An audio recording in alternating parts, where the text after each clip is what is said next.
La santé mentale a été désignée grande cause nationale en 2025 par Michel Barnier, puis par François Bayrou, signe de la volonté gouvernementale de traiter cette question sanitaire de premier plan.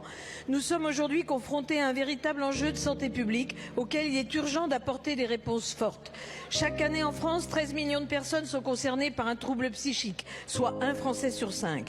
De plus, il s'agit du premier poste de dépense de la sécurité sociale.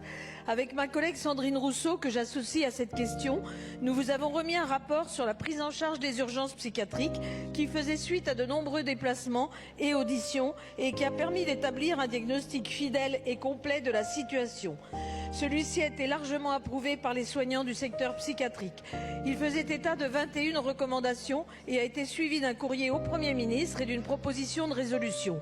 Depuis, la situation s'est encore aggravée et dégradée, comme à Nantes le 24 avril dernier, autant pour les jeunes que pour les soignants.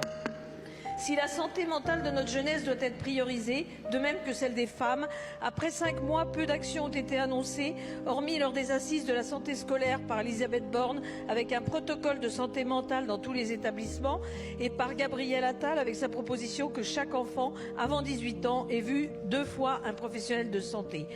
Un plan d'action pluriannuel est nécessaire et attendu pour la santé mentale et la psychiatrie qui est en première ligne pour accompagner les patients en souffrance. Monsieur le ministre, pourriez-vous nous dire quelles actions vous comptez annoncer et mettre en œuvre pour les 7 mois restants de cette année de grande cause nationale? Je vous remercie.